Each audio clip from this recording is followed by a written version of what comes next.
There is a repeated misunderstanding that I see all over the internet. You'll be in a certain group on Facebook or something like that, in Reddit. I see videos on YouTube of people doing breakdowns, and there is a point that has been missed. There is a series of events, dialogue, and people's general, or characters, I should say, characters' general feelings and behaviours towards a certain subject. And the certain subject we're going to look at, in this video, we're going to look at a common complaint, or several common complaints, about the Marines, and why and how that was put in place, and how and why, or not how and why, just how people have missed one of the big takeaways from the film. So, let's just get straight down into it. Let's talk about the Marines themselves, right? So, the Marines themselves have issues. Number one, right, is Gorman is green.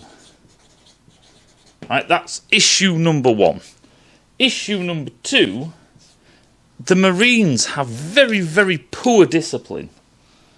Right, poor discipline.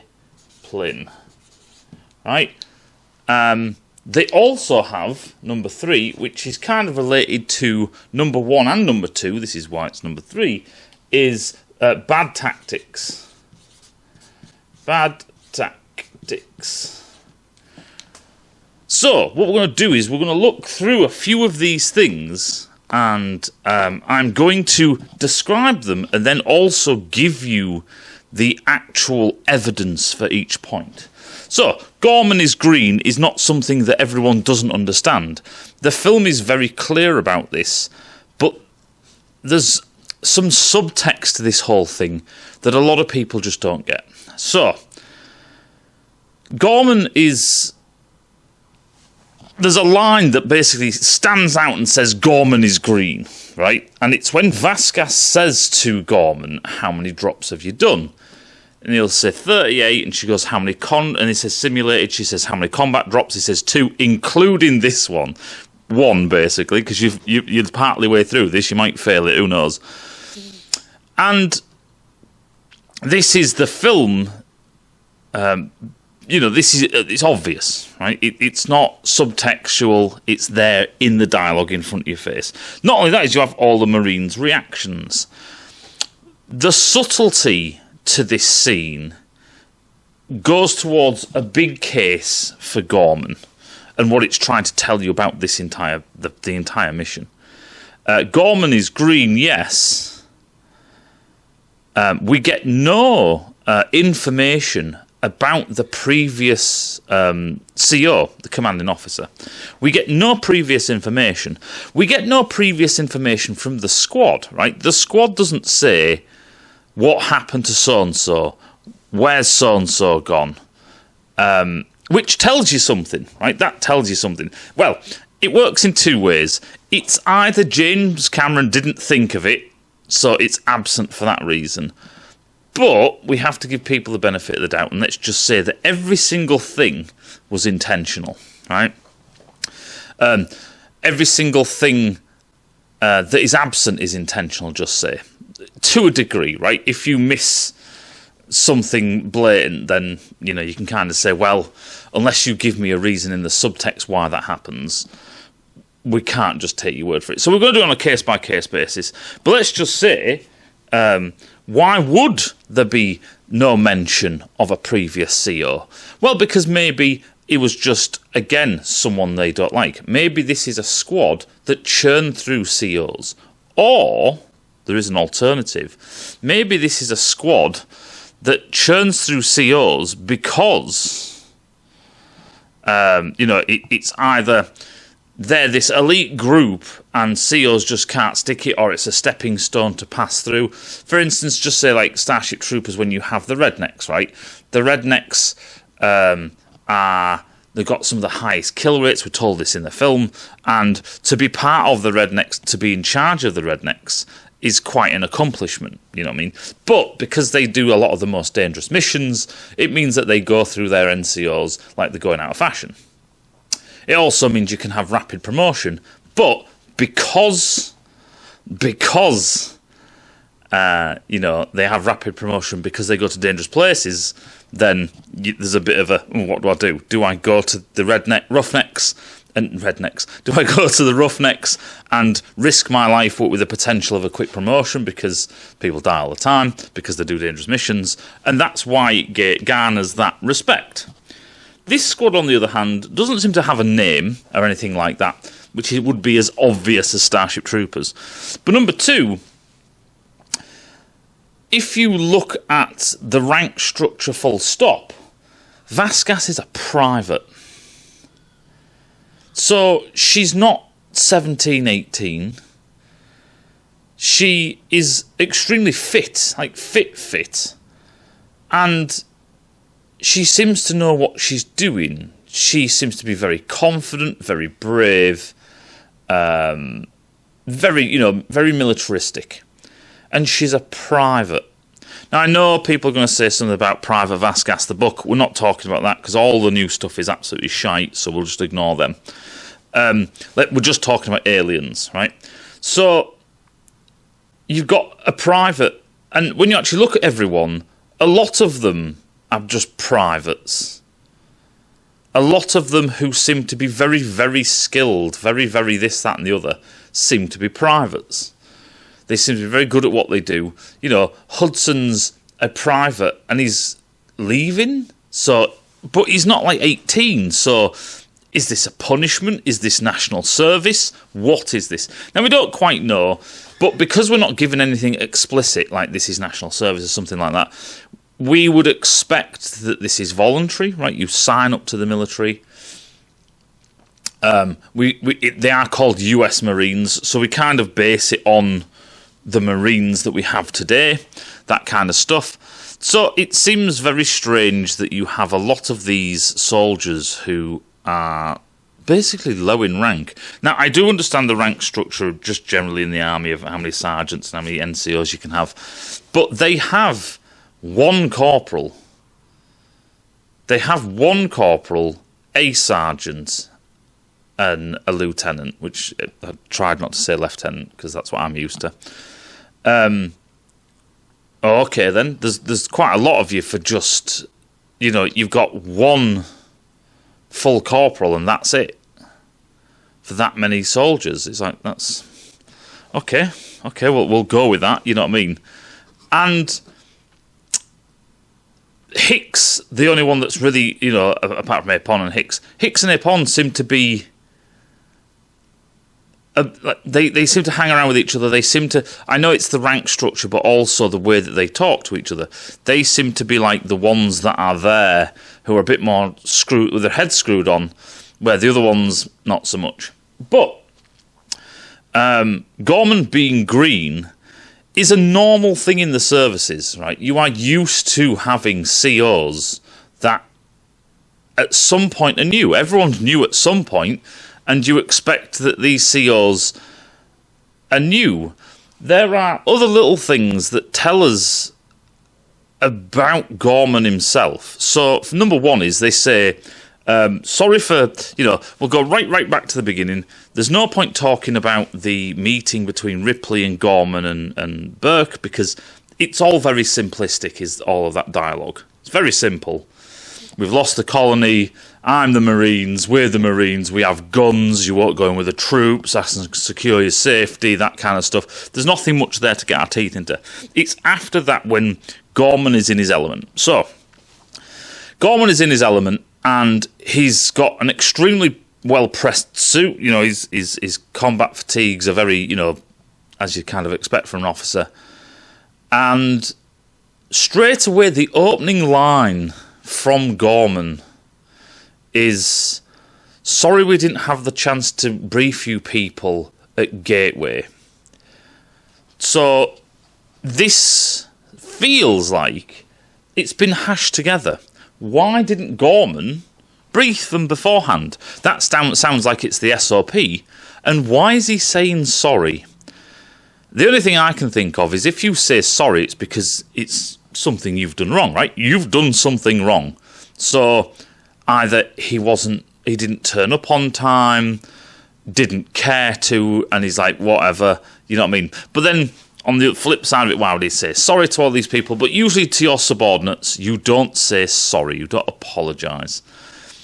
Especially when you get in, you're in new with these guys, you don't know these people, And that's then backed up with, what is it, Hicks? Hudson, sir, he's Hicks. He kind of knows the names, but he doesn't, so this might be the real first encounter between Gorman and these troops.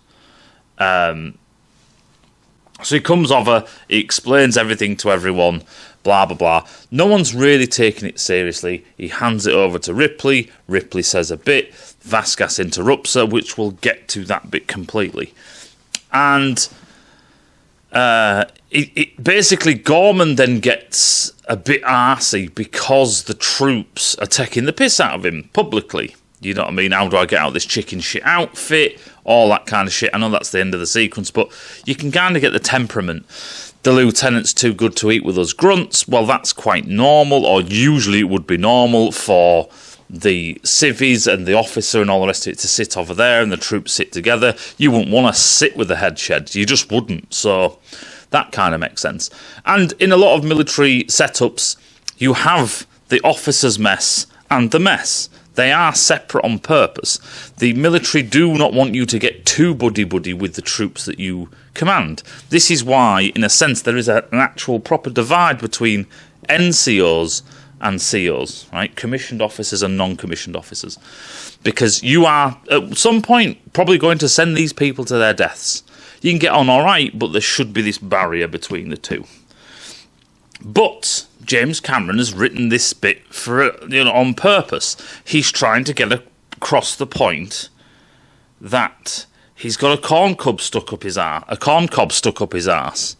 That he's too good to eat with us grunts, and so on and so forth. So in such a short amount of time, I can see why you're laying down the groundwork for these things. But we have to take what he says literally. We have to take what Hicks and Crow and all the rest of them, and Frost and all the rest of them say in relation to Gorman. So then what we have is the drop, and then... before that, just at the end of the briefing, he says to everyone, you got to do this, you got to simulate the tactical blah, blah, blah, blah, blah by 0800, you've got 7 hours, you've got this, you've got that, which everyone complains about. It's like, oh, fuck's sake, which tells us about something else. We'll get to that later. And then they do the drop, and Vasquez humiliates him. Vasquez humiliates Gorman in front of everyone. And then they... he asks for Ferro to do a circle of the complex. They land. They then go into the colony. We then switch our focus to, oh my god, shit, what's actually gone on? They all do. They go inside. All the investigation happens 2 by 2s. They go in here, they go in there, they do all that shit. And then Gorman says the area's clear. Ripley protests. Gorman tells her to shut the fuck up. That's fine. She's not military. That's fine. So, there's then the other bit where Hudson says to Vasquez, he's coming in, I feel safer already. That kind of shit. Which even though he does this, he will be able to hear that on the mic, right? He hasn't switched off the comm. He will be able to hear that. And Gorman does nothing about it. So then... they leave, go to ops, and then Hudson says what he's looking for. The data transmission tags, the PDTs from the colonists. They go, and then we get to the scene where he asks them to go into the hive. Apon sees the colonists, which changes the mood of everything. First it's intrigue, now it's a bit of horror. And then we have the whole section where Gorman tells them to retreat out of the hive with the flame units only, all that kind of jazz. Everyone blames Gorman for what happened in the hive. After it all falls to pieces, Gorman then just goes, I don't know what the fuck to do. Everyone's dying, people are firing. Fuck, I've got no control here. I can't see what's going on. And he basically panics. Ripley gets in the car. Gorman then snaps out of it, jumps into action, knocks his head. And that's the last we see of Gorman until later on he relinquishes command to Hicks and Ripley, basically. Even though Burt comes in as a chinwag with him, you can see that element. It's kind of trying to put a bit of doubt in what's Gorman doing, what's he thinking, what's Burt doing, are they in cahoots, etc., etc. And then eventually Gorman dies. Now, loads of people say that Gorman has he redeems himself. No, he doesn't. No, he doesn't. He kills himself. Well done, fella. Well done. You killed yourself. You killed yourself at the wrong time, not knowing if you're going to kill everybody else with a grenade. You know, Newt falls down the thing retardedly. That's silly. James Cameron made a fuck up there. But yeah, Newt falls down the thing and the rest of the film happens. So, Gorman is green. Yes, it's very well established. That brings us on to the next thing, which I've kind of touched on a bit as I was going through that. The squad are a bad squad. The Colonial Marines squad that we see in Aliens are a shit team. They are a shit squad. It's laughable. Now, I know people are going to... people love them. It is fine to love something, but also they'd be terrible. There are loads of characters in cinema and in novels and stuff where people are goofballs, people are bad at the jobs, people are this, people are that, people are all the other, and they can be your favourite characters. It's like, it is exactly the same vein as having a favourite character that's a bad guy, that's the villain. Two of my favourite characters from when I was a kid of anything, and I was watching Aliens and Predator and shit like that when I was a kid. One of my favourite characters was the Predator. One of my other favourite characters was Jafar, Scar out of Lion King, and Gaston, right? The brilliant characters. People love villains, but you can also love people that are also shit at their jobs. The Marines are terrible. So let's go through their poor discipline. Let's stay away from the tactics thing for a second. So the poor discipline side of things. When we come to see them in the hangar, they're all sat around, lounging around, all this kind of shit. Apon tells them to come to attention, and they don't. They just all gather round. I know he says gather round after that, but this is just showing you that Apon kind of knows what kind of rabble they are. It is in my firm belief, and I'm going to try and prove it to you, that this squad is a squad that is one of the shittest. These are not the roughnecks, these are the rednecks. These are the shittest ones, right? These are the shittest troops in the Colonial Marines. I'll get to why. I'll get to why would you do that in the story, which will be like part 2 of this. So, there's a lot of complaining. There's a lot of complaining from the troops. And it starts from the top. It starts from Apon, right? Apon's like, we have to go and, rescue some juicy colonist daughters from the virginity, and then they all laugh, and then they all reminisce about other things they've been up to, and all the rest of it. They are fucking around with the bishop knife gag, and Apon sat there with them, laughing away. It's almost like a frat party, right? And then there are things that are said all the way through the film. But we'll try and go through it chronologically. So, Vasquez interrupts the... when I was in the army, if I was to do what Vasquez did when a civilian, a advisor, is here telling us about something, I'd have had the fucking shit kicked out of me. There is no way they would allow me to do that. I know everyone thinks it's cool, and I do as well. You know, it's part of the character. It's this and the other. But Vasquez saying, "Look, man, just show me where they are." I do find it funny she calls a man when it's Ripley. But she's like, "Stop fucking whittering and crying. I just want to know where they are because I'm just fucking ass. Oh, fucking kick ass, Vasquez, anytime, anywhere, all that shit." And then to the point where, even after all of that, the officers stood here, and Apon, after all of that, then says, "Right, knock it off." Wow, this is obviously a normal thing that happens all the time. And I do think this is 100% intentional from James Cameron. As a viewer, you wish you were part of that gang. They're fun, they're doing all this shit, they're having a good laugh. It is one of the benefits, it's the camaraderie of being in the army. But these are positions where you are in front of an advisor. We were told in the army that any civilian basically carries the rank of captain. Right? You just assume that that's that. So you've got Ripley here. You've got your actual lieutenant. I always want to say lieutenant because I'm British. They've got the lieutenant stood there, and it's only then that Apon is like, "Right, now pack it in, fuck off." It's the little quips all the way through, like when they're doing the loading bay shit and fucking Vasquez is...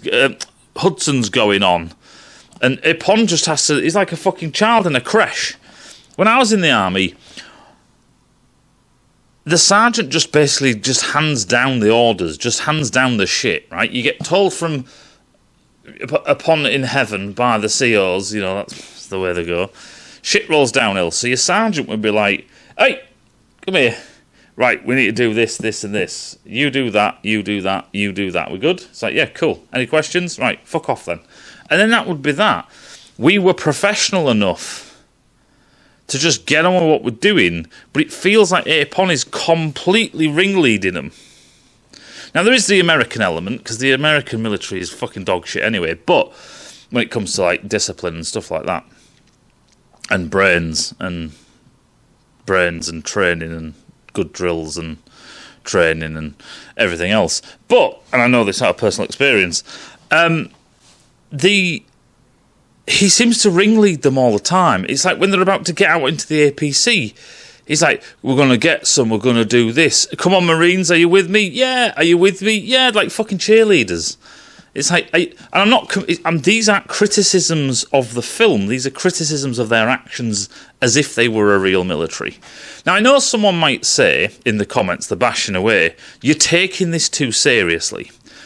This is actually really well done, so hold off and just hear me out. So, they are, you know, they run out, they get into the APC, he locks them all in, they all get in the seats and all, they get the positions, and it's, again, Apon is constantly telling them. Now, at first, when I was younger, I thought this was just showing off the capabilities of the Marines to Ripley, possibly. But he does this when they're not around. He does this all the time. And there are instances where it's either out of earshot or it's, you know, the colonist and the virgin daughters, which we'll get to, is literally a personal thing with him and his buddies. Now, you do get on with the NCOs is the ones you get on with most because they're the ones you sit in the foxhole with, kind of shit. This is a bit far, though. Any road. So as there's a really key piece of dialogue here as they are about to deploy. So they're in the air, the dropship's coming down, the wings have come out, them weird, gangly, horrible wings, and he says to them, "Right, we've got 2 minutes or whatever. Let's saddle up." All this shit, so they all get the weapons out, right, and they get ready to jump out.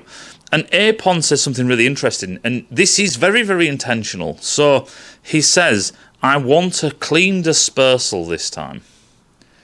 That tells you two things. One, you could look on the face of, it's these people live in this world. They've done this before. Now, in real life, all these actors have never done this before, but we have to pretend that they are real people who have lives, right? So he's like, I want a clean dispersal this time. And the camera kind of eyeballs Vasquez, which I tend to think was intentional, as in he's kind of saying it more to her. Now, that could be true or not true. There's nothing really anything that supports that. However, she is the first one out the door, I believe.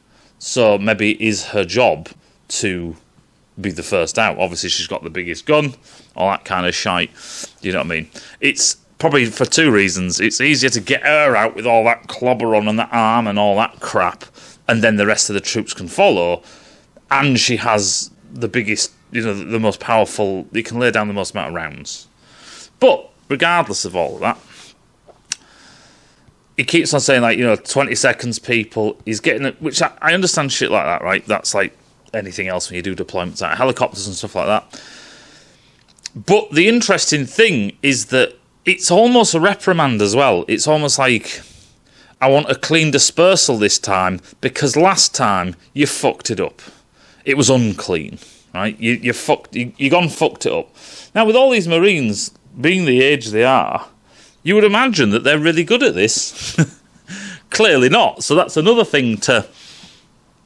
these are not the best squad ever. So, they then deploy, and there are various things that, the command is given, order and search by twos, and APON's clicking at people and pointing. They should already know how to do all of this. But there are loads of things, and I can kind of rush to the Hive moment, where, come on, they're not paying us by the hour, which is fair enough. I kind of, that's just a funny comment to say. But there's other things like check those corners, watch your spacings, stay frosty, all this shit. It's this constant, do this, do that, stop bunching up, check your corners, do this, do that, do this. It's like, it's a dry heat, knock it off, Hudson. He's automatically slapping Hudson down because he knows he's going to...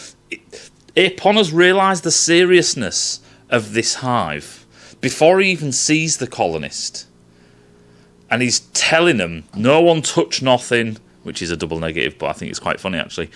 Nobody touch nothing, knock it off, Hudson, all this kind of shite, right? Because when Hudson's saying, we're getting interference, we can't see anything here, you're breaking up, he's like, it might be interference from the structure. He don't get reprimanded from that. What the hell is that, Hudson? Don't ask me, man, I only work here. It's fine, that's nothing. But when Hudson starts messing around, because you can tell by the tone of his voice, this time Apon's like, fucking knock it off. So he's used to doing this. He's used to always telling these troops, fucking behave yourself, fucking behave yourself, behave yourselves. And then the attack happens, but this all culminates in some of the bad tactics as well. So we can move on to the bad tactics bit. Ripley's right. The area is not secure. She has told them what this alien does and did. And as far as Ripley's concerned, there is a parasite that jumps on your face. They have no protection against that. I'm not saying they should, but they don't. So to say that a giant colony like this is secure, when you've got these things that are the size of crabs running around, well, they could be fucking hiding anywhere. This place is huge. You've just gone basically down a corridor. Now, there are maps and stuff in the film of Hadley's Hope, and it's got a module here, some bridges, a module here, one here, landing strip over here. And you can see gantries and walkways and operations is in this corner, and the south-north gate, all that kind of jazz, and the atmosphere processes this way. You can see maps in the film. There is no fucking, 160 people, 170 people, 159. 159 people used to live here with the possible expansion of more because they're having children. You know how humans work. Children have children, and them children have children, and them children have children, and them children have children. There is room to expand into this place, clearly, because they're having children. I.e., these children are going to need somewhere to stay when they become adults, not live with their parents. So there's obviously room on this base to expand. This place is fucking huge. If you watch the special edition, you see how they're all cramped into operations. You wouldn't think so, but just that's set restrictions. You can kind of see that, but just don't add that many people. It make more sense. This place is fucking huge, and you've just gone into one of these modules. In one of these gates, you've gone down one of these modules. You've gone down here. You've gone down there. You've had a look, not into there because that's nowhere, but you've had a look in a couple of these rooms, and you've gone, I don't know what's happened, but we've missed it. It's like, oh, have you now? Okay, I'm glad you've just made that assumption. So, it's like the film kind of writes this into that. In other words, just because Gorman says so, the film is like, yes, it has been cleared. Well, not so much, because an alien gets aboard the dropship, and that alien gets aboard the dropship when they're all over the atmosphere processor. And they went there by car. And it's at that end. There's a bit of a weird thing going on, and you imagine maybe there's a few stragglers that just now and again survey the colony looking for people. So, what do we know about the aliens' movements, and what do we know about their tactics that fail them in this respect? The atmosphere processor's way over there in a shitty little tunnel. The landing bay is over here. So this is where the dropship lands initially to drop off the APC. And there's a wall, like a storm wall. They drop off here and then go down there and go in there and stop off at the gate, right? At I think it's the north. No, it's the north lock, I think. Off the top of my head, it's one or the other. And then they all breach the colony and start searching. You know, Hudson breaks in, they start searching, all that kind of shite. And the dropship goes somewhere. I don't know where the dropship goes, but from their view at the atmosphere processor, it's next to the colony. So I imagine they drop off the APC and then take off and, I don't know, go flying around just in case they need support. Stay on station. That's what he orders her to do. Then what happens is we get them in ops. We see them in ops. We see the APC go from this end of the colony straight through to this end where ops is there. So ops is this end. That's where operations is there, right? Up at this bit. So now the APC's here. Right? The APC's there. They've had the barricades in ops. We've seen all that been destroyed. All that kind of jazz. And we find Newt near there. Sorry, there's one thing I have missed. Poor discipline. Another one for the poor discipline is that fucking Drake fires his weapon without... They are told they are looking for civilians. You are meant to check your targets. Right? Even Apon reminds them of this later on. Check your targets. We're looking for civvies in here. It's alright. Drake nearly killed a little girl because he's trigger happy. And he's like, what the fuck? To Hicks. He's like, what do you mean, what the fuck, dude? You fucking nearly shot the girl, you dickhead. The people who were here to save. Bad discipline. Bad. Fucking bad. They don't know the arcs of fire. Before we go to bad tactics, let's talk about the discipline. I've just realised. They have bad discipline. Hey, let's collect up all the magazines. Cool. We can't have any firing in there. Hicks is like, shotgun. Dude, that fires projectiles. Now, also, from bad tactics, is Gorman not telling his troops why. It is retarded, but it's very American. It's very American military to never tell the people underneath you. In Britain, in the British Army, we're told what's what. Yes, we're not told the secret access launch codes to the nukes, but when we're on the ground, we're told there's going to be attack from this, there's going to be attack from that.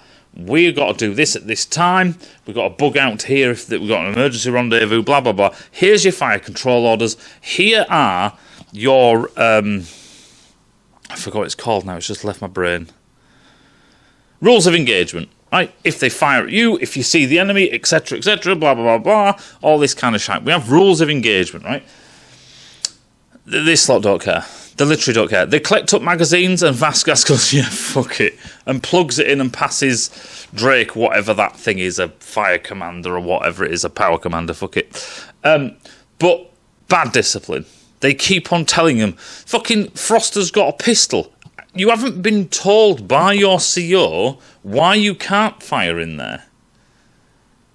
You know, it's the armour-piercing bit. Yeah, but they aren't told that. They are told to sling all weapons, they can't have any firing in there, and to use flame units only. Everyone hears that order.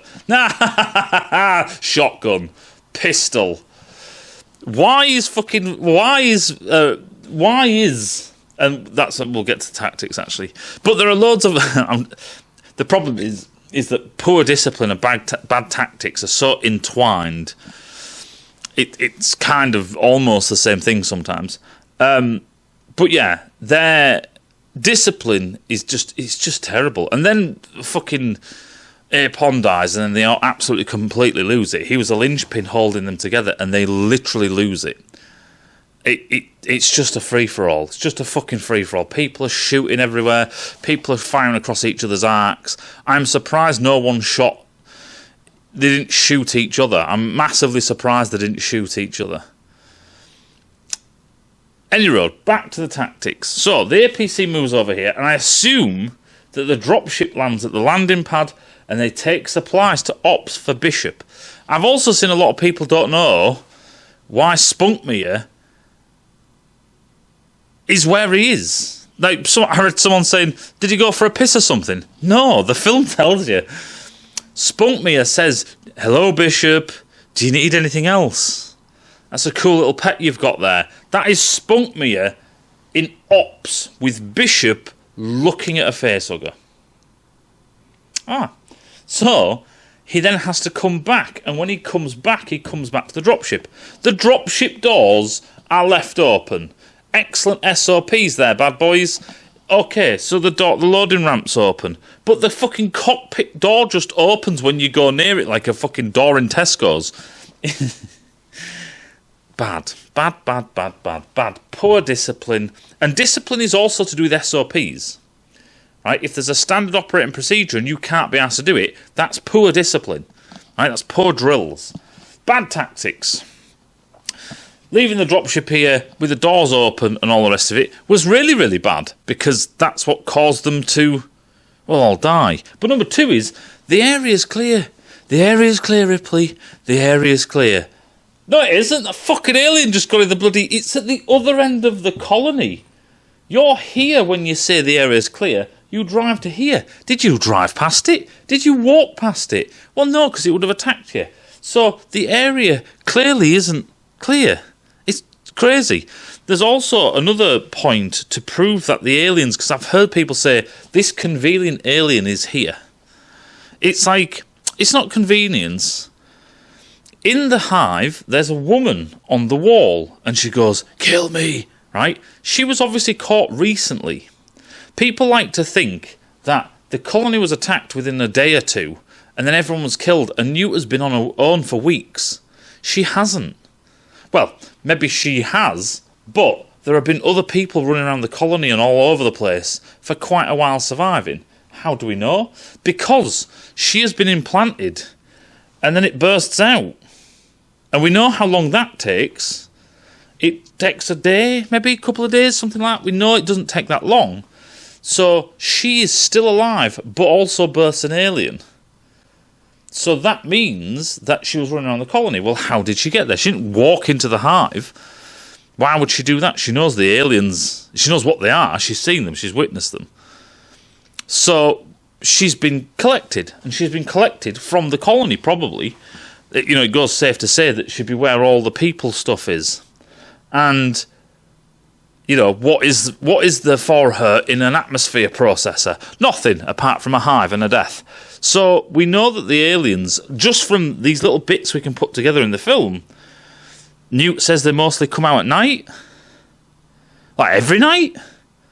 Well, yeah, we know the rotational period of of LV-426 because we can get it from the first Alien film.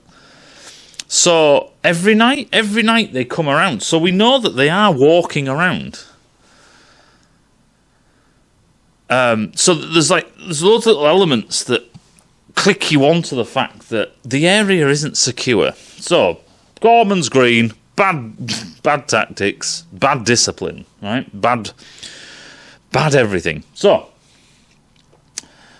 let's talk about the tactic sides of things. They go into a hive, and eventually Ripley goes, and this is bad on Gorman and Apon. No situational awareness. Where are you? Where are your escape routes? Where is anything? Is there anything dangerous chemical-wise? Do you need masks?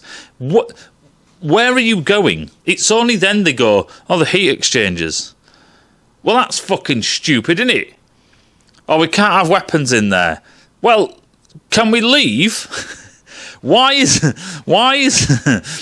Vasquez leading the charge when she's got no weapon? They've disarmed her, and she's there with a smart gun like this. Why? Bad discipline, bad everything. And that's Apon's fault, right? He's not keeping... I'm not saying that these are flaws with the film. I'm saying that these are flaws with the squad in the world, in the universe. They keep on scaring each other. Frost jump scares Hicks because he doesn't know where fucking anyone is around him.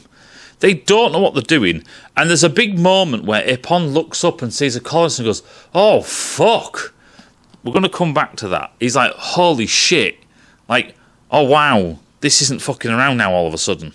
We'll come back to that because it's really important. It's my big point of the whole thing that a lot of people seem to have missed. So they go in there. They're not using the trackers properly. They don't know. They don't know what they're doing. They are lucky they don't shoot each other. Why they can't? Why do they have to collect magazines? This is bad discipline again. It's because they're shit soldiers. They can't be trusted. If my sergeant said to me, "Take your mags out," I'd take my mag out and I'd put it in my pouches. I wouldn't need a bag to be collected that then blows up. Now, I know people might turn around and say, James Cameron's using that as elements, blah, blah, blah. Well, make your choice, right? It could be the fact that they're a really shitty squad, or James Cameron is trying to write contrivances, and, you know, oh, that's coincidental, you know, that's convenient. So you take your pick. You can either say that James Cameron has written a shit script, and he keeps on making these far pause, these fuck-ups, or you can say it's the squad inside. Now, I'm just going to go with the squad inside. James Cameron is not the best writer in the world, and he's got worse over time. But I would like to give him the benefit of the doubt, because I'm trying to build a case, which is the last thing which we're going to get to.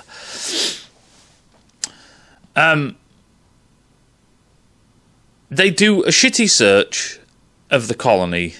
They don't really report anything back. Nothing to report here. Oh, whatever it is, we missed it. And it's like, oh, look at these holes. Yeah, fuck it. Then they go into the hive and get their asses kicked. When they come out, they say, we're free. We're out of the area. I'm like, are you?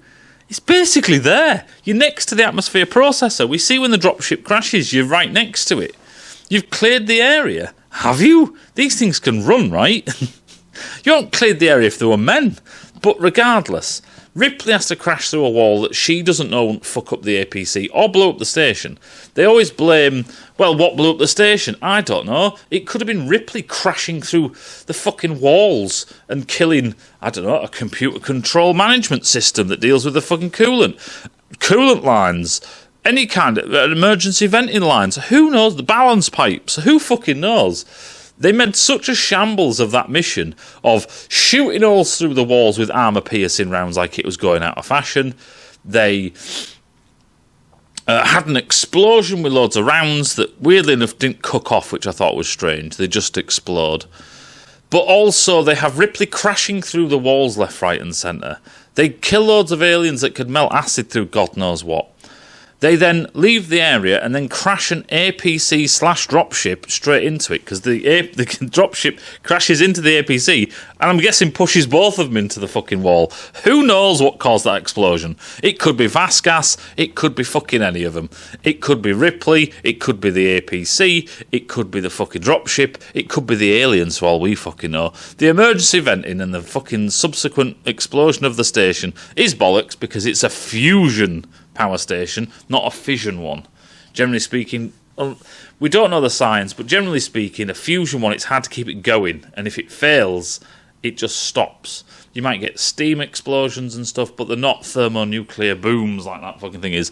Let's not worry about that. That's James Cameron doing a Terminator 2, where he's trying to seal it off and say, I wrote this story, and I'm the last word, because James Cameron's a bit of a knob like that.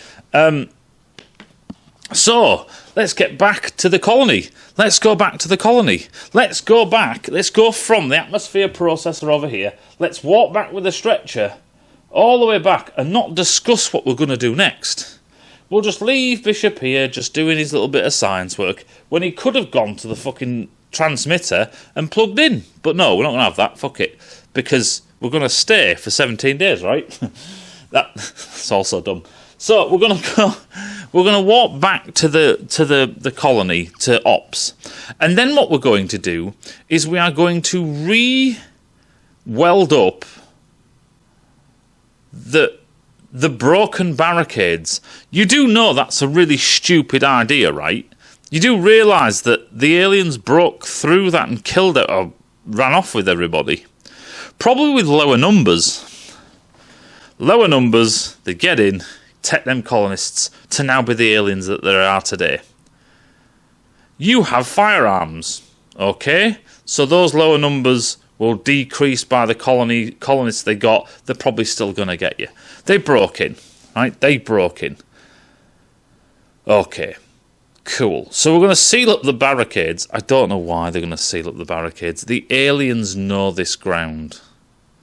You are better off fucking off to somewhere else and starting afresh. He said, yeah, but if we just cover up the barricades, we'll be all good. It's like, go and hide in a shipping container. There's no reason to think the aliens can smell people out because they couldn't find Newt. Like Newt was mobile, that's why she stayed alive. That's in front of your face. Newt stayed alive because she's small and mobile. She didn't corner herself. And weirdly enough, you know, if you look where Newt was found, there's loads of ways. There's a way she came in, and there's a way she came out, and then there's a fan above her head. There are ways out of these places. There's escape routes. Any escape plan? Any escape route? Not that we fucking hear of. We're going to barricade ourselves and just hope they don't get in. That is stupid tactics. Before we get there, let's nerve gas the whole nest. We don't know if it's going to affect them. I think it's worth a try, though. Like, think about, they crashed through a wall, and then there was the hive. You know, the APC blocks the way. Ripley goes through the wall. They could go around. It's like, I'm sure if you just send Vasgas with a pulse rifle and some grenades, she'd go and sort them out. But they say it doesn't matter because we're going to get in our stupid dropship that's unguarded to come and pick us up. That was a bad idea, wasn't it? I understand why they didn't go down that route, but it was the way that Hicks dismissed it straight away. We don't know if it's going to affect them. Oh, okay. Yeah, that's true, but we didn't know if bullets were going to affect them. We didn't know that flamethrowers were going to affect them. We didn't know anything were going to affect. We were cocky a minute ago that we were going to be doing fine. You know what I mean? Like, we didn't know any. We didn't even believe they were really here. So they go back to Ops. Now, if you want to subscribe to the special edition, it's kind of worse. They kind of use the sentry guns in a worse way. The problem is you think, well, there's a corridor. There's a corridor and there's a sentry gun. And the aliens come down the corridor and get blatted. But as you may know, if you played Alien vs Predator, the video game, if you get to a corridor where you can't get a smart gun, what do you do? Where there's a sentry gun, what do? You find another way around. And the aliens do, weirdly enough. And that's the point, right, is that they would go down there, it fires, they go, fuck me. They'd send another one, like, fuck me. And then they'd stop. Yeah, don't go down there, you get shot. Like, animals, dogs would do that. If a load of dogs ran down there and they started getting shot, they heard their noises, they'd all come running back the other way before they got shot. Like, a few of them would get shot, but that'd be it. A fucking dog can do that. So, by putting the sentry guns, you've put them in places where you're narrowing them. All you have to do is, the moment they subvert them, the moment they go round them, that sentry gun is now absolutely fucking useless. Now, luckily for James Cameron's film writing and stuff, he puts them in the perfect places, apart from however which way they got into the ceiling space. That's a bugger. That's a real bugger. Number two is you'll notice that when the aliens actually do attack ops, they don't go for the barricades. They don't go for the barricades. The barricades that they weld up, they don't attack. They manage to get in some other way, because there's a weird, strange thing about the whole operations fight. If that film was made today, people would slate the living shit out of it. So here's my go. Number one, they have a door that they can get out of that none of the aliens come up, which is the duct they escape down that Newt runs down. That's just horse shit. It's just bad writing. They conveniently didn't come this way that connects all of the ducts to all of the ducts. Which way is the fucking airfield, Newt? This way? No, not this way. That way. Although we could go down both because none of these are blocked off, because we didn't block any of them off because we needed them to escape conveniently. But the aliens don't know they're there to come and get us from behind. That's really shit bad writing. It's bad writing. Number two, the aliens managed to make their way in through the ceiling crawl space, but also the floor. But also, when Burke runs through the door, locks it. He goes through a door and locks it. And in this little room, there's the duct. This is the duct, the vent. Then there's another door. He goes through that door. Then he goes to the other end of medical, and then an alien opens the door and kills him. Where the fuck did you get in? In other words, operations was leaking like a fucking sieve, and repairing that barricade was the mildest inconvenience to the... Oh, hey, Dave, we'll go... They've welded the barricade back up. And he's like, it's all right there, Paul. I've got you. We can go in the crawl space in the ceiling. We can go under the floor. We can go in that duct that they haven't even fucking blocked off that's conveniently sat where they end up being trapped. All right, cool, yeah. The escape is bullshit. The escape is complete bullshit. And if that was a Marvel film today, everyone would be ragging on it. They'd be ragging on it. But because everyone loves aliens, because aliens is so fantastic, they just ignore it.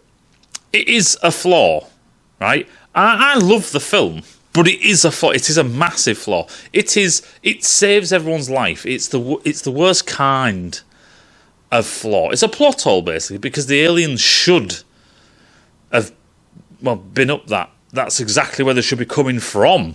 It's retarded that they don't. It comes out everywhere. They keep on showing us corridor after corridor after corridor in those ducts. Luckily, you can fucking squeeze a human down one, innit? And we can see that the aliens can fit. I could imagine saying something, well, maybe the aliens don't fit. Dude, we see the aliens fit everywhere, right? They absolutely fit in every single one of them. Regardless, right? Barricading yourself into a place that's already failed is a bad idea. It's a very, very bad idea, especially after all these automated cannons, all that kind of shite. It's a very, very bad idea. You would be better off on the fucking bloody landing pad. One, transmitters there. Number two, it's open space. It's open space. You've got these guns that can shoot across this very level, you can't crawl under it, fucking landing pad. How do I know you can't crawl under it? Landing pads are designed to take the weight. In other words, they're pretty much solid all the way through. It's like a tarmac road for a motorway. So that's the designated landing pad. It can take the weight. So you've got a place that's nice and flat. It probably has landing lights. It has the transmitter. The transmitter tower is literally right next to it. Also, when the dropship does arrive, you don't have to get from here to here with aliens swarming everywhere. You're fucking there. You're literally there. It's a big open ground. You have sentry guns there, and there, and you have them covering arcs. They're covering each other's arcs like that. And then you just sit over here by the transmitter or over there by a fucking storage container. There's even diggers and stuff they have on site. Get in there, get the kid in there, get Newt in there, get fucking Burke with his handcuffs on. Get all that shit in there. There is no reason why they require to stay in ops. There is no reason. There's no control there. They don't have access to all the CCTVs and so on. And that helps them. They do have access to the CCTV. Don't fucking help them though, does it? I understand set building and all that rest of it, but just generally from a concept, if James Cameron wanted to do a scene where they outside this windy thing, he could. They can quite easily do that. They could have turned that entire landscape into that. Regardless, bad tactics, bad decision making. Why Gorman comes out and says that's the only redeeming thing Gorman does, actually. The redeeming thing that Gorman does is not blow himself up and fuck everyone over. The redeeming thing that Gorman does is when he wakes up, he allows Hicks, because he could quite easily go, this is my command, fuckhead, but he knows that he fucked up, he knows that he failed, he knows that he's not the best guy for the job, and he knows he's also injured. So he's just like, Ripley and Hicks seem to be doing the job. He even tries to say he even tries to have that conversation with Ripley, saying, Ripley, look about, and she's like, save it. All that kind of jazz. So, why? The big question is, why is Gorman green? Because that is a question we can ask. Why did James Cameron write them to have such poor discipline? Why did he write them to have such bad tactics? Why do they have such bad training? Why are they just such bad Marines? Why did he do this? And the whole point is, this is what it all comes down to, that most people miss. People say, why didn't they send a bigger squad? Why didn't they send 2 squads? They had 2 dropships. Good question. Why did they give them Gorman, who doesn't know what the fuck he's doing? Why was Gorman late? Why did he apologise for not briefing them? Why are these such a rabble? Why send this rabble? And the reason is that no one believes Ripley. No one believes her. Van Leeuwen starts by saying, hey, bitch, the Nostromo was fucking expensive, you know. That's the first point. That's the thing, that's the thing he holds on. The rest of it's just like, you said it was this, and the forensic team can't find anything, and in all of these worlds there's never been a thing like this, and you've made up this beautiful story. It's fucking wonderful. It's wild, really. But you've also been in hypersleep for 57 years, and no one's ever done that before. Hence why the psychiatric evaluation. You've lost your licence. You have earned this ability to be a pilot. You have some value to society. But no, we'll have you in the warehouse doing power loading shit. Stuff you can't really hurt anybody. Low level end job, right? We really, really, really, really, really don't care. You have blown up something. Yes, you've reappeared. No commendations. No, oh my God, you lost at sea. We finally got some of the information about the Nostromo. It's the computer says you blew it up. All the fingers point to her, but it's so long out of everyone's memory. People who Van Leeuwen probably wasn't born when she disappeared. It was 57 years ago. He looks like he could be 57. or 52, he probably wasn't born. There is no one in that room that was born when she blew up the Nostromo. There's none of the Marines. All of the Marines, they're all children to her. She's from a different time. She's a relic. She's a space relic. So, yeah, you know, you blew up our ship, but things have moved on and blah, blah, blah. And, you know, it's not my ship and it's a different company, really. And we've got to deal with this problem that's turned up at our doorstep. And you come out with this wacky, crazy story. Look, bitch, we have a base on LV 426, right? We have a base there. There's no fucking aliens running around killing everyone. It's been surveyed. An unsurveyed world at that time, is what he says. Right? Sorry, love, but maybe you're just mental, eh? And you keep on having these nightmares. We literally had your psychiatric evaluation from the Gateway Station people. You're nuts. You're fucking nuts. But who can blame you? Who knows what happens if you're caught in a nasty dream over millions of years? We don't know what caused it. We don't have enough evidence to do you for it. But really, what could we do you for, really? Nowadays, it's 57 years later. No one cares, right? And that's the whole point. No one cares. The colony disappears, but it's the colony on the arse end of a shithole that no one really cares about. It's a future prospect, is LV 426. And the other thing is, as well, is something that James Cameron did very well, is give it this designation. That's a big number. 426 is a big fucking number. In other words, don't call it LV6. LV6 is really important. It's only our sixth place to find that's got life viability. That's really important. But when you're doing 426, and you're like, oh, fucking hell, if we lose one, what is it? It's now. So, this shit kicker colony, they go silent. Could be a down transmitter, could be fucking anything. And Ripley said that there's these scary things. Is this a coincidence?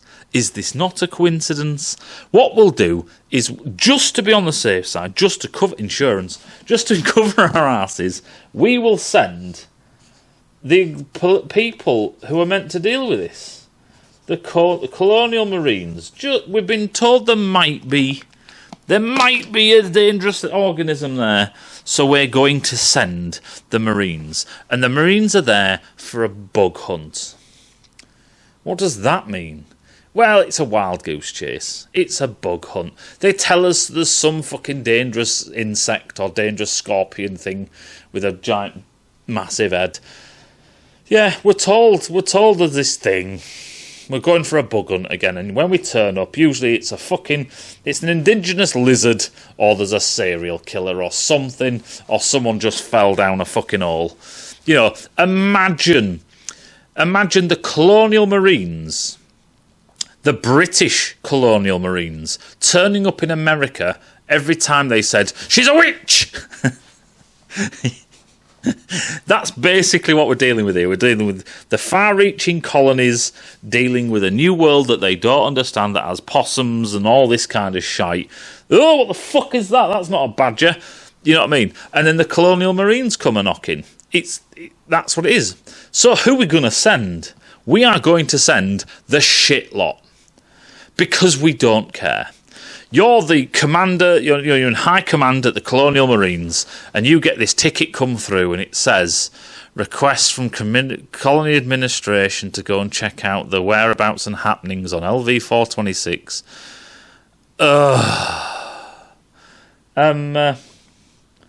Squadron 14 of 2nd Platoon. It's like, yeah, where are they? What are they doing? Circuit training drills. Send them fucks. You know, the rabble we know nothing to do with. We've got nothing to do with, you know, they're from the entire platoon's full of misfits. This is one of the squads. Send them. And it's like, well, are we going to send their CO has died, quit, got cancer, is on holiday? Who knows? Oh, just send one of the new ones. Send one of the new rookie, straight out of Sandhurst Marine, lieutenants. That's it. Gorman, he's been on one drop before this. One 1 combat drop. This is his second mission. Who cares? They're going to go there and they've all started a mass cult towards fish fingers, or they've all got a disease and died, or the fucking transmitter's fucked, or they've gone on strike. Whatever's happened, or nothing. Maybe there's some weird reason why we just can't get a signal through at the moment. They might get there, and we've already got a signal from them. They come straight back.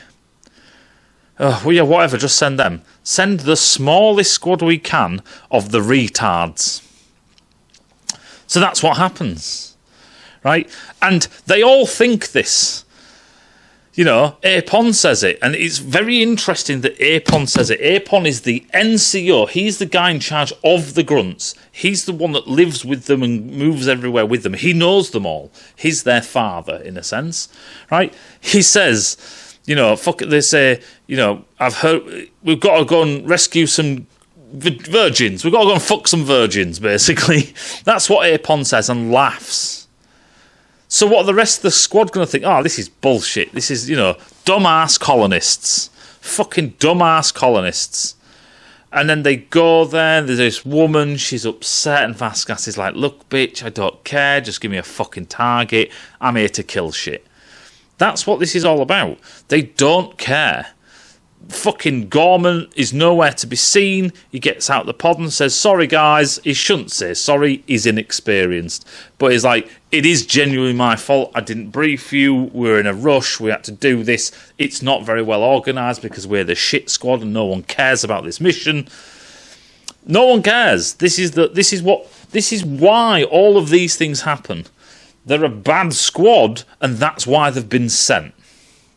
And that's why when Apon looks and goes, holy shit, it's real. Everything she said is real. And that's when they all stop fucking around. And that's why Apon's very on edge. But the lack of discipline, the lack of skills and stuff is still why all of these things happen. You've been ordered, Apon, by your CO to stop firing. And he's like, stop firing, Vasquez, goddammit. It's like, dude, go and grab her. Go on, Vasquez, fucking stop it. That's an order. What are you fucking doing? They could have all blown up there, and then who fucking knows what could have happened? They don't. And the thing is, even Apon, he is badly, the discipline, the drills, they're just bad troops, all of them, through and through. Apon's probably there for a fucking punishment for fucking something else he did wrong. They are all bad. They are all bad at what they do. Bad drills, bad SOPs. They're just all shit. And that is what the film is telling us. It tells us all the way through that this lot don't care. They're cheesing it off. They just fuck around. Just fucking about. Hey, stop screwing around. He even says it. That's the beautiful thing about that line. Stop screwing around. And we all laugh because we go, dude, you were the one screwing around. And that's the point. That's the point that James Cameron slapping you over the face going, wake up, motherfuckers. This is a bad squad. They're bad at what they do. This is Apon reprimands them. You know what I mean? I want a clean dispersal this time. Don't embarrass me. There's now a company executive and a civvy here. Don't fucking embarrass me. This is bad. You know, when they're treating you, well, fuck the girl. You know what I mean? The medic's like, yeah, she's got poor nutrition, but she's all right, really. It's only Ripley that goes, all right. You're all right, little girl. Do you even know her name? You know what I mean? It's like, they're just bad, like I say. Drake's discharging his weapon without checking his targets. They don't know what they're doing. And people, I've heard people say, well, no, how could they possibly know? These are bad tactics. You imagine if some fucking troops run around the corner and start shooting at them, or some of the colonists start fighting against them. Sure, they've got the overwhelming firepower, but a lot of them would get caught out. It's probably their armour that would save them. It's just bad tactics, bad discipline, bad everything. And that's the whole point, right? No one believes Ripley. So they don't set. Why are they going to send their crack team? They think this is a waste of time. They genuinely believe that this is a waste of time. If they believed her, they'd send a bunch of scientists. You go check out the colony. Ripley, can you show us? Can you remember anything about where this might have been? They don't believe her. Because the alien ship is worth more than the aliens. Because the aliens are biological, right? They're just a creature. The bone ship, the derelict, that's technology. We might learn something from that. That's worth something. So if they believed her, they'd send out a science crew, probably in tandem. They'd probably send the Marines to go and check out the colony, and then the scientists could probably they'd commandeer the colony as part of a research base. Or whatever. They'd do something, but whatever. Whatever. Even when they say, how long overdue can we expect to rescue? And he's like, basically, if we don't ring in, they'll then know something's up. That's it. We got here, yeah, we got here. And then silence. Then they'll turn up. It's not like... that's kind of like it's a standard thing. It's like, oh yeah, we haven't heard from them. Well, go and check on them then, because surely they would have contacted us. Or maybe their transmitter's fucked as well. That's a bit suspicious. That kind of jazz. The film... There's so many points within the film that tells the audience. It's all subtext, a lot of it. But there's so many things that tell you that they just don't take Ripley seriously. It's like Vasquez's attitude towards Ripley changes. When Ripley says something, she listens. Where at the beginning of the film, she didn't give a fuck about her. Look, man, you know what I mean? She really didn't care for Ripley at all. She even says, who's Snow White? Who the fuck is that? Apparently, she saw an alien once. All the dialogue points towards the fact that the Marines, from the top down, from Gorman down, don't believe her and don't... Oh, yeah, but if there is this creepy thing running around, we'll just kill it. We'll just shoot it. We're Marines. We're badass as well, right? We've got fucking nukes and sharp sticks. And that bit... I don't like that scene, really, but that bit of Hudson going, we've got nukes, we've got knives, we've got sharp sticks, is the bravado clowning around, and then, after all of that, everyone goes, knock it off, Hudson. He's not really in charge of anyone, is Airporn at all, is he? He's literally not really in charge of anyone. I've heard and seen people write stuff down of, he used to be a Green Beret, and he's an actor, and he's told what to say. The lines are what James Cameron has put in his hands. And I'm sure there's probably a time when Al Matthews said to James Cameron, shouldn't I reprimand these people? And he's like, no, it's part of the script. Because the overall arch is that the Marines are shit. The Marines are shit because no one believes her story. So just send the shit lot. Who cares? You know what I mean? Give them the menial, shitty jobs of going to check on a colony. Give them fuck all. Don't send enough people. Blah, blah, blah, blah, blah. You know what I mean? And people sometimes think, or people like to say that this is a flaw. Why isn't there enough Marines? Why haven't they taken supplies down to the surface? Because they don't think that they need to. Because they don't believe Ripley at all. They don't believe there's a problem. When they get there right at the beginning, one of the first things that Gorman says is, we still haven't made contact with the colony on LV-426. It's one of the first lines he says. Like they're expecting them to make contact. And it just hasn't come through yet. Any road, that's breaking down some of the tactics and some of the reasons why. Like I say, they are bad to the Marines, but it was done intentionally. That was written intentionally. They're great characters, they're funny as fuck and all that, and it makes some memorable moments. But there are people that think the Colonial Marines in the film Aliens are amazing, and they're not. They're really bad. They're really bad. Hope that makes sense, and I'll see you in a bit.